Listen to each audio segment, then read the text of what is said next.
Bonjour à tous et bienvenue dans mes petits papiers. Je suis Judith, démonstratrice Stampin' Up près de Lille et je vous propose de réaliser ensemble une carte de cette série. Je vous ai réalisé plusieurs dispositions en espérant qu'elles vous inspirent. On va réaliser une série sur une autre thématique, sur le thème plutôt de Noël. Pour réaliser cette carte et ses copines, il vous faudra des bases de cartes classiques. Donc celle-ci mesure 21 cm sur 14,85 avec un pli à 10,5. On va prendre un lot de papier décoré. Ici j'ai pris 3 feuilles sur le thème de Noël, du lot de papier de la série Design, des fleurs pour chaque saison. On a des fleurs sur le thème de Noël, mais aussi des fleurs sur un thème plus printanier, voire carrément estival. J'empile mes 3 feuilles. Avec le coupe-papier, ça va passer sans problème, ça optimise nos découpes. Et je coupe donc à 2 cm.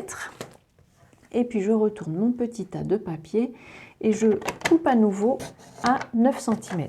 Je garde ce petit paquet-là, il me servira pour d'autres cartes, mais ce qui nous sert à nous, ce sont les papiers qui mesurent 2 cm sur 9. Il nous faudra aussi un papier, là j'ai pris couleur Calico Coquelicot, et un autre murmure blanc. Comme toujours, je vous mettrai toutes les mesures sur mon blog.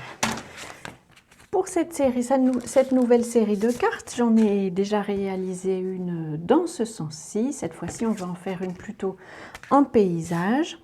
Pour la décoration, j'ai choisi d'utiliser le set de tampons Fêtes étincelantes. Et je vais prendre mon tampon Juste Jade pour décorer le papier cartonné. Je vais d'abord disposer mon souhait pour être certaine ensuite de placer mes décorations au bon endroit. Je tamponne ensuite une des boules de Noël ici sur le côté et puis je vais en mettre une autre qui dépasse vers le haut et puis je vais en faire une troisième sur un brouillon, pas un brouillon mais une chute de papier, voilà, c'est ça que je voulais dire. Et je vais la découper avec la perforatrice assortie. Donc vous voyez que c'est une disposition de carte qui peut être adaptée dans tout un tas de situations. Je vous mettrai comme toujours les dimensions et les références des articles sur mon blog dont le lien va se trouver dans la barre d'infos si vous êtes sur YouTube. J'utilise aussi le tampon avec le OU pour décorer le bas de ma carte. Et maintenant, il s'agit juste de disposer tout ça. Je referme mon tampon encreur pour éviter d'en mettre plein partout. Je vais coller mes bandes de papier. Je vais ouvrir ma carte pour qu'elle arrête de s'ouvrir. Je vais les coller, voyons voir, comme ceci. Alors pour pouvoir être certaine de ne pas dépasser de ma petite carte que je vais pas dépasser sur les côtés de ma petite carte que je vais disposer ensuite, je la pose ici, elle va me servir de repère et ça va me permettre de disposer mes décorations. Alors je vais mettre celui qui est le plus à gauche sans trop appuyer, celui qui est le plus à droite à nouveau sans trop appuyer. Voilà, je le dispose comme ceci. Et ensuite, je trouve ça plus simple de terminer par celui qui est au milieu.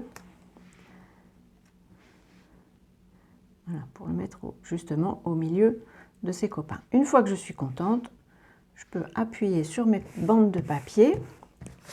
Je vais ensuite utiliser mon papier rouge pour mater mon illustration. J'ai choisi d'utiliser un seul tampon encreur. Mon idée, c'est de vous présenter aujourd'hui une carte qui peut être réalisée rapidement, quand on a de l'expérience, ça dépanne.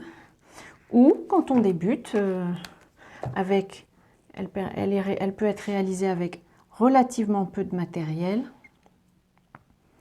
Une seule encre, un papier décoré, un set de tampons et la perforatrice qui est assortie. Ceci dit, la perforatrice est en option, la carte est déjà bien sympathique comme ça. Là, je vais juste disposer ma boule de Noël en plus avec des Stampin' Dimensionals comme ceci. Ça lui donne un peu de dimension, ça rend la carte un peu extraordinaire, mais à nouveau, elle est déjà très bien comme ça, je trouve. Voilà. Et notre carte est terminée. J'en avais fait une en portrait. Donc le principe est toujours le même. On a nos 3 bandes de papier décorées. Il peut être adapté avec un tas de thématiques, un tas de matériel que vous auriez. J'espère que ce projet vous a inspiré, qu'il vous servira. Si c'est le cas, envoyez-moi donc vos photos. J'adore voir les photos de vos créations. Et puis, bien entendu, avant notre prochaine rencontre créative, je vous souhaite de passer de belles journées et je vous embrasse.